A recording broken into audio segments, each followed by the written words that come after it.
이 레위기는 어떻게 시작하냐면 출애굽기 40장에 보면 출애굽기가 40장까지 있잖아요. 출애굽기 마지막 40장에 보면 모세가 하나님의 지시에 따라서 하나님의 승막, 해막을 다 완성합니다. 완성하자 33절에 보면 다 완성하고 34절에 보면 완성하자 구름이 해막에 덮이고 여호와의 영광이 성막에 충만하며 하나님의 지시에 따라서 하나님이 하나님이 우리와 함께 하실 그 성막, 그 해막이 완성될 때 하나님이 직접 거기에 임재해서 하나님의 영광이 성막에 충만한 것을 많은 사람들이, 이스라엘 백성들이 보게 되었습니다. 그리고 난 다음 이야기하는 거예요. 그리고 난 다음 레위기가 시작됩니다.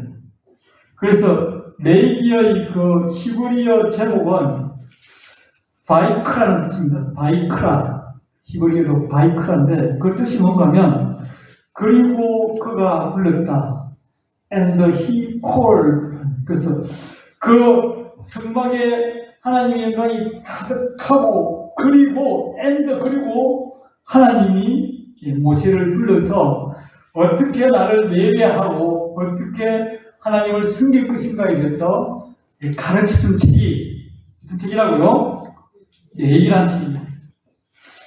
그런데 왜 우리는 이 바이크라는 제목을 쓰지 않고 레위기라는 말을 쓰는 거면 이 레위기라는 이 명칭은 그 유대인들이 핍박에서 흩어졌습니다. 그래서 특별히 그 흩어진 유대인들을 디아스포라라고 하죠.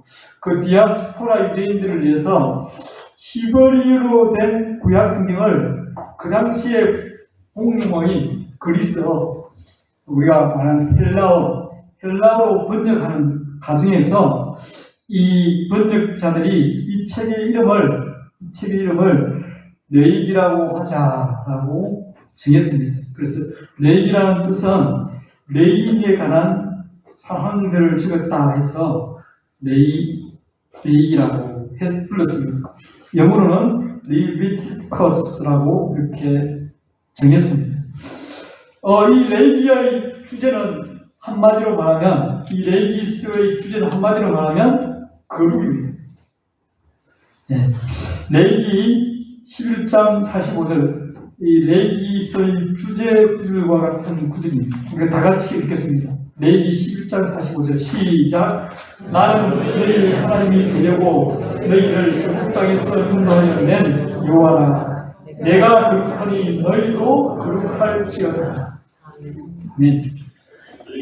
성경에 보면 이 거룩이라는 단어가 곳곳에 많이 이렇게 쓰여 있습니다. 무려 신학자들에 의하면 이 거룩이라는 단어와 관련된 단어가 152회나 기록되어 있다고 말합니다.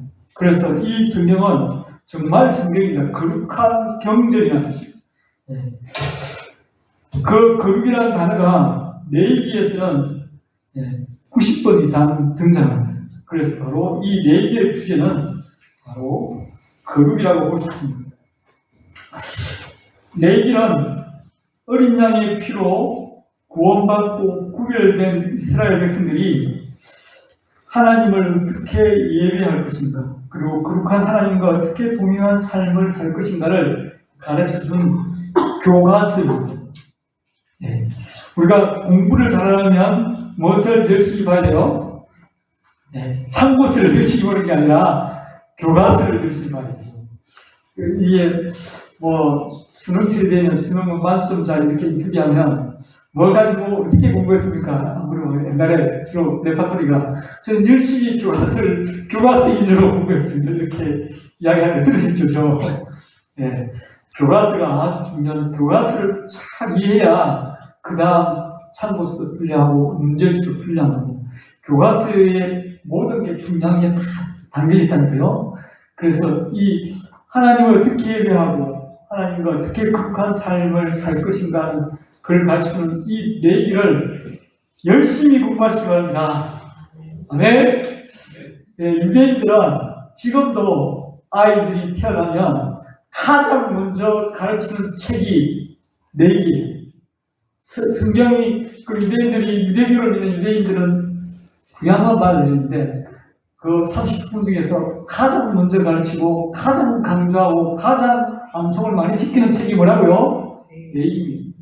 레이기를 모르고는 다른 어떤 것을 이렇게 구약을 풀어나갈 수 없습니다. 그래서 사실은 이 레이기는 모세가 쓴 5권 중에 가장 가운데에 들어있는 책으로 가장 중요한 책이 바로 레이기입니다. 그 레이기는 어떻게 구성되어 있는가 하면 레이기는 1장부터 16장까지와 17장과 17장에서 17장까지 둘로 나눌 수 있습니다. 그 첫 부분 1장부터 16장까지는 어떻게 하나님께 그렇고 하나님께 나가서 예배할 것인가 하는 제사법을 다루고요. 17장과 27장까지는 두 번째 파트는 어떻게 하나님과 동행하며 살 것인가 하는 거룩한 삶, 성결법을 우리에게 가르쳐 주고 있습니다. 이건 제가 만든 게 아니라 우리 성처 심리대학원대학교 교수님이신 최철관 교수님이 레이기에 관한 책을 쓰시면서 이렇게 저희들이 강의해 주셨는데 그 자료입니다. 제가 참고한 자료인데요. 여기 보면 이 레이기 16장을 중심으로 이쪽에 거룩한 예배, 그 다음 16장, 67장에는 거룩한 삶이죠. 예배를 어떻게 드릴 것인가, 제사를 어떻게 드릴 것인가, 제사장의 친구가 어떤 것인가, 우리가 예배자로서 어떻게 정결과 부정을 갖춰 나갈 것인가, 그렇게 이야기하고 있고요. 그 모든 우리의 모든 죄를 최종적으로 대속죄에 다 사하시고 진짜 우리를 예배자로 삼아주십니다. 그러고 난 다음 거룩한 삶을 이야기하는데 거룩한 삶의 큰 타이틀 두 개가 있죠. 하나는 뭡니까? 분리. 하나는 뭡니까? 순종. 왜 제가 강조하냐면 거룩한 삶은 이 두 개가 뒷받침돼야 됩니다. 거룩이라는 것은 우리가 쉽게 해석하면 구별된 삶이고요. 내가 구별된 삶을 산다는 것은 다른 사람과 분리되는 것입니다. 그래서 여기 보면 피를 먹는 삶으로부터 분리되어야 돼요. 그리고 이방인이 간섭의 삶에서 분리되어야 됩니다. 그래야 우리가 거룩한 삶을 살 수 있습니다. 그리고 주의 말씀에 순종할 때 우리가 거룩한 삶을 살 수 있습니다. 그래서 아주 멋지게 레이기를 이렇게 잘 요약해놨죠. 사진 안 찍어요, 사진. 막 사진 찍던데, 사진 찍어가지고. 사진 찍어놓으십시오.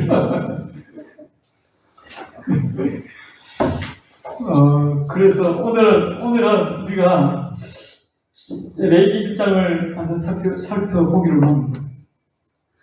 레이기 1장부터 7장까지는 소위 말하는 5가지 제사가 됩니다. 그것이 바로 무엇인가요? 한번 해볼까요? 번제, 소제, 화목제, 속죄제, 속건제, 이 5가지 제사가 됩니다. 이 제사를 거치면서 하나님께 나아갑니다. 그래서 오늘 우리가 번제에 대해서 함께 알아볼 건데요. 이 번제는 히브리어로 올라, 한번 따라해주세요. 올라. 네. 히브리어하고 우리나라 말하고 상당히 많은 같은 점들이 많이 있습니다. 그리고 오히려 영어보다 우리 한글이 히브리어를 더 잘 표현합니다. 읽거나 진짜입니다. 올라라는 뜻이 뭔가 하면 제물을 태워서 그 제물에 태우면서 나는 향기를 하나님께 올려드리는 거예요. 그래서 올라. 이해하시죠? 번제라는 것은 제물을 태워서 나는 그 향기를 하나님께 올려드리는 제사가 뭐라고요? 올라. 번제라는 것입니다. 번제를 드리는 5가지 과정이 있습니다. 먼저 번제를 드리기 위해서 흠없는 제물이 될 소나 양이나 염소나 그러면 가난한 집에는 비둘기를 가져와야 됩니다. 소나 양이나 염소, 비둘기를 흠없는 것으로 가져와야 됩니다. 그런데 소를 그냥 누가 파는, 누가 기르는 게 아니라 자신이 기르는 것, 자신이 기르고 아끼고 하는 그 소를 가져와야 돼요. 그 소와 양을, 또 비둘기를 가져와야 돼요. 그 당시에 비둘기를 사람들이 많이 키웠습니다. 그래서 성경 보면 산비둘기, 집비둘기인데 여기는 사실은 그 비둘기 다 집에서 기르는 비둘기입니다. 뭐 제사 드리기 위해서 비둘기 잡으러 산들 뛰어다닐 수 없잖아요. 그죠? 그죠? 그래서 이 흠없는 재물인 소, 양, 염소, 비둘기를 해막 앞으로 끌고 옵니다. 해막 앞으로 끌고 오는데, 왜 해막 앞으로 끌고 오냐면, 그 해막에서 잡아서 우리가 그 재물을 통해서 하나님께 나가기 위함입니다. 흠없는 재물을 끌고 가고, 그 다음에 두 번째 하는 절차는 그 재물의 머리에 안수함. 머리에 안수함. 제가 소라면 소 머리에 제가 손을 얹고 이렇게 안수함, 안수. 안수는 어떤 뜻인가 하면 전가라는 뜻입니다. 그것은 곧 나의 죄를 이 짐승에게, 이 재물에게 옮긴다는 뜻입니다. 나의 죄를 넘겨준다는 뜻입니다. 제가 전가되는 순간, 제가 그 짐승에게 넘겨준 순간, 그 짐승에게는 맹렬한 하나님의 진노가 쏟아질 것입니다. 내가 당해야 될 하나님의 명렬한 진노를 누가 당하고요? 그 희생양들이, 희생하는 소들이 당하게 됩니다. 마치 예수 그리스도께서 오셔서 우리 죄를 짊어지시고 우리 죄를 전가하시고 그분이 하나님께 명렬한 진노로 십자가에서 처절히 죽음을 당한 것, 심판을 받은 것처럼 이 짐승은 그렇게 될 것입니다. 안수하고 난 다음, 그 다음에 짐승을 잡습니다. 우리 레위기 1장 5절 보면 그는 요 앞에 그 송아지를 잡을 것이요라고 말합니다. 누가 잡는다고요? 제사장이 잡습니까? 아니면 그 소를 가져온 사람이 잡습니까? 제사장이 잡는 게 아닙니다. 제사장이 잡는 게 아니고 그 소를 가지고 제사 드리러 온 사람이 직접 잡습니다. 그 당시에 이 소나 양이나 염소를 잡는 세 가지 방법이 있는데요. 첫 번째 방법은 칼을 가지고 심장을 찌르는 겁니다. 심장을 찔러서 죽이는 겁니다. 두 번째 방법은 이 미간이라는 게 있습니다. 미간이 이게 급속을 해요. 이걸 여기다가 큰 쇠망치를 하면 그걸 내리칩니다. 머리가 깨져가지고 죽게버립니다. 또 세 번째 방법은 동맥을 찾아서 동맥을 끊는 겁니다. 소가 나 죽여주세요. 나 죽여주세요. 내 빨리 죽여주세요. 얌전히 있겠어요? 염소가 양이 내 제발 좀 죽여주세요. 이렇게 얌전히 있어요. 그 장면을 우리가 상상하지 못할 장면들이 납니다. 소가 날뛰겠죠. 이 심장을 찌르는데 그게 한 번에 탁 찌르면 그냥 죽는 게 아니잖아요. 수십 번 찔러야 됩니다. 전문가, 아주 도살하는 전문가는 미간을 한번 땅 때리치고 죽는다고 하는데 전문가가 아닌 이상 여기를 미간을 때려가지고 죽이려면 얼마나 소가 고통스럽겠습니까? 얼마나 때리는 사람조차도 얼마나 힘들겠습니까? 온 것에 피가 튀고 피가 낭자이 되고 소는 울음을 하고 날뛰고 그걸 붙잡는다고 사람들이 붙잡아 얼마나 피범벅 얼마나 처참한 환경이 일어날 것입니다. 소는 소리를 지르면서 죽습니다. 죽겠죠. 그런데 더 비참하게 죽는 짐승이 있는데 어린 양이다. 어린 양은 사람이 칼을 대면 소리를 지르지 않는다.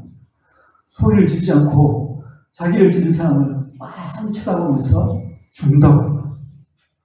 얼마나 성실할까요? 성실하죠. 제가 이 실질적인 장면을 제가 화면을 영상을 준비하고 보여달라 했는데 너무 가슴이 아파서 제가 영상을 포기하고요. 이렇게 처절하게 하는 것은 우리의 죄의 대가가 얼마나 처절하고 비참한가, 얼마나 큰가를 간접적으로 하나님께서 느끼게 만드는 것입니다. 죄는 철저한 대가를 지불하게 됩니다. 그 죽어가는 소를 보면서, 그 죽어가는 양을 보면서, 염소를 보면서, 비둘기를 보면서, 피 흘려 죽어가는 것을 보면서, 아, 죄라는 것이 이렇게 처절한 대가를 요구하는구나. 그렇게 생각하면서 다시는 내가 죄를 짓지 말아야 되겠다고 다짐하지 않겠습니까? 우리 예수 그리스도가 우리를 위해서 그렇게 처절하게 죽었습니다. 우리가 십자가가 아름다워 보이지 않습니다. 보통 우리가 너무 이렇게 성경에 나오는 모든 사건들을 그냥 미화시켜서 사랑하니까 좋아 보이는데 얼마나 비참한 죽음인지 모릅니다. 예수님 비참한 죽음을 당했습니다. 예수님은 채찍을 맞을 때부터 그 살점이 떨어져나가고 피가 낭자하게 흐르지 않겠습니까? 얼마나 고통스럽겠습니까? 발길에 차이고 침뱉음을 당하고 못을 손목에 박히고 창으로 입꼬리를 찌르고 당하는 것, 그것은 엄청난 죄의 대가입니다. 그리고 극기야 하나님으로부터 불임을 당하게 됩니다. 엄청난 처절한 그 예수님의 그 희생이 여기에 담겨 있습니다. 그리고 거기에서 끝나지 않고 제사를 지낸 사람은 그것을 불로 태우기 위해서 동물의 가죽을 벗겨야 됩니다. 쉽게 벗겨지겠습니까? 결코 쉽게 벗기지 않습니다. 그리고 동물의 가죽을 다 벗고 난 다음, 그 다음은 부위별로 각을 다 끕니다. 마디마디 다 자른다니까요. 팔 자르고, 다리 자르고, 발 자르고, 나중에 목 자르고, 아우, 생각만 해도 정말 힘듭니다. 왜 그렇게 했을까요? 죄를 철저하게 심판해야 되기 때문에. 내가 눈으로 지은 죄, 코로 지은 죄, 입으로 지은 죄, 머리로 지은 죄, 다리로 지은 죄, 팔로 지은 죄, 그 모두를 다 찔러 쪼개야 됩니다. 동물이 번제된 희생제물이 인간이 마땅히 당해야 될 그런 심판을 받게 됩니다. 그러고 난 다음 우리가 오늘 함께 읽었던 본문이 나옵니다. 그것을 다 가지고 기름 머리 다 가지고 예장 증거리 다 가지고 제단 위에 불 위에 태워 드립니다. 태워 드릴 때 올라가는 그 연기를 하나님은 향기로운 냄새라고 했습니다. 자, 우리가 레위기 1장 9절과 13절, 17절에 보면 공통적인 단어가 나옵니다. 9장, 15장, 13장, 17장 다 띄워주시죠. 여기 보면 이게 첫 번째 9절은 소를 바쳐드릴 때 마지막 장면이고요. 두 번째 13절은 양이나 염소를 잡아드릴 때의 마지막 장면이고요. 17절은 비둘기를 잡아서 드리는 마지막 장면입니다. 그 마지막 장면에 다 공통된 말이 이는 화제라 여호와께 향기로운 냄새. 화제라는 것은 불로 태워 드린다는 뜻입니다. 그것을 하나님은 기뻐 받으신다는 것입니다. 왜 하나님이 그것을 기뻐 받을까요? 하나님은 동물 학대하시는 분인가? 만약에 이 번제를 지금 드린다면 온 나라가 지금 들끓어가지고 어느 교회에 동물 학대했다면서 완전 KBS, MBC 뭐 다 놓이죠. CNN까지 아마 올 겁니다. 우리 교회에서 만약에 했다면. 그런데 왜 하나님은 그것을 기뻐하실까요? 그것은 하나님이 그 가정을 통해서 우리와 다시 만날 수 있는 길이 열렸기 때문에, 이 희생이 없이는, 이 피 흘림 없이는 우리가 결코 하나님께 나갈 수 없는 자이기 때문입니다. 이 희생을 통해서 우리와의 관계가 회복되어지고 그 거룩하신 하나님의 성소에 우리가 이제 담대히 나갈 수 있게 되었기 때문에 하나님은 이 불로 태워드리는 이 향기를 향기로운 냄새라고 말씀하고 있습니다. 우리가 드리는 이 예배는 거룩한 헌신을 통해서 하나님께 올려드리는 향기로운 냄새입니다. 우리가 거룩한 예배를 위해서 향기로운 헌신이 되기 위해서 먼저 험없는 것을 드려야 됩니다. 하나님께 드리는 제물은 흠이 있어서는 아니 됩니다. 흠이 없다는 것은 완전하다는 의미입니다. 흠이 없다는 것은 다른 말로 하면 죄가 없다는 뜻입니다. 완전하고 결점이 없다는 뜻입니다. 이것은 왜 흠이 없는 제물을 요구하시는가 하면 우리의 완전한 속죄를 위해서 우리에게 흠없는 제물을 요구했습니다. 바로 이것은 예수님을 상징하는데요. 예수님은 죄 없으신 흠도 점도 없으신 분으로 우리를 위해서 희생 제물이 되어 주었습니다. 베드로전서 1장 18절 19절 다 같이 읽겠습니다. 시작. 너희가 그와 그 조상님을 주는 사탄의 집에서 속함을 받은 것은 은이나 금같이 없어질 것으로 된 것이 아니요 오직 흠없고 정없는 어린 양 같은 그리스도의 우리로 된 것입니다. 흠없고 정이 없는 어린 양 같은 예수 그리스도의 그 완전한 대속, 완전한 제사함을 위해서 흠없는 짐승을 주님께 가져오라고 말했습니다. 죄가 있는 사람이 죄를 위해 대신해서 죽을 수 없습니다.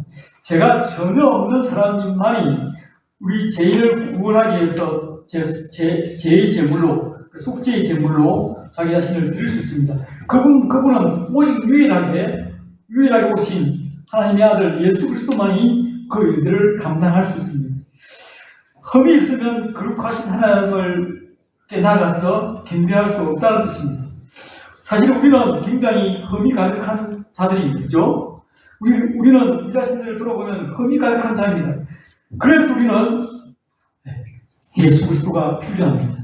우리를 위해 흠 없으신, 정 없으신 그 예수 그리스도 그분의 희생이 우리로 하여금 우리가 비록 흠이 있는 자지만 예수 이름으로 나와서 하나님을 예배할 수 있는 것입니다.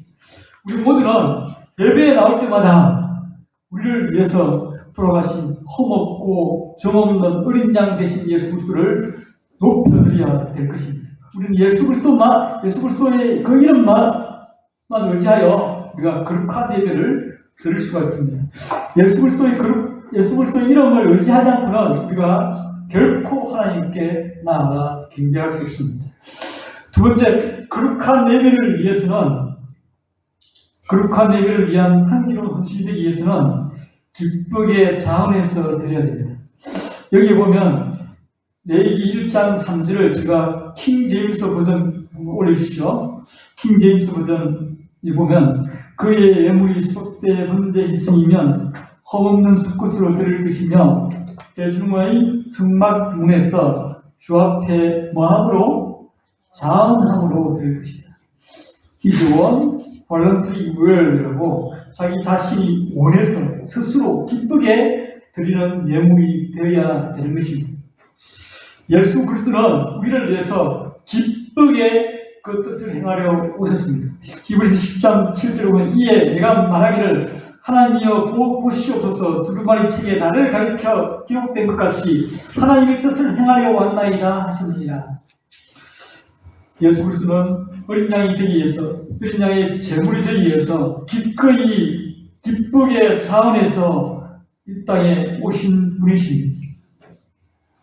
우리는 예수님처럼 우리가 하나님 앞에 나올 때 우리의 기도도 기쁘고 자원해서 드리는 자가 되어야 됩니다. 마지 못해서 억지로 할 수 없이 마음에도 없고 영혼도 없는 그런 예배는 하나님께서 받으시지 않습니다. 여기 앉아있다 해서 하나님께 다 예배드리는 것이 아니죠. 우리가 기쁘게 자원해서 주님의 그 보혈의 피의 공로로 나와서 우리 자신을 드릴 때 그 예배는 진정한 예배가 될 것입니다. 마지막으로 거룩한 예배를 위해서 이러한 한겨운 헌신을 위해서는 그 전부를 드려야 됩니다. 이 번제의 특징은 다른 제사와 달리 번제의 유일한 특징은 뭔가 하면 그 전부를 드리는 것입니다. 제물 전부를 태워서 드리는 것입니다.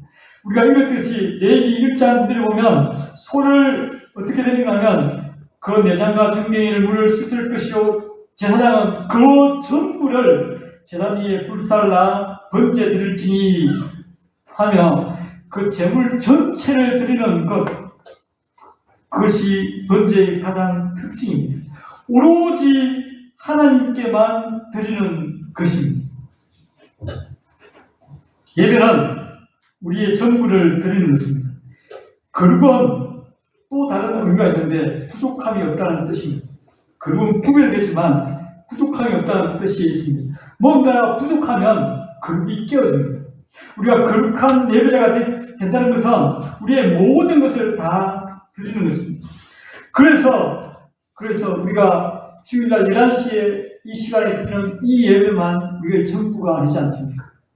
24시간 365일 일주일 7일 동안 우리의 삶 속에서 온전히 주님께 드리는 그런 예배자가 되시기를 주님의 이름으로 축복합니다. 예수 그리스도는 우리를 위해서 스스로 향기로운 제물이 되어 주었습니다. 결론입니다.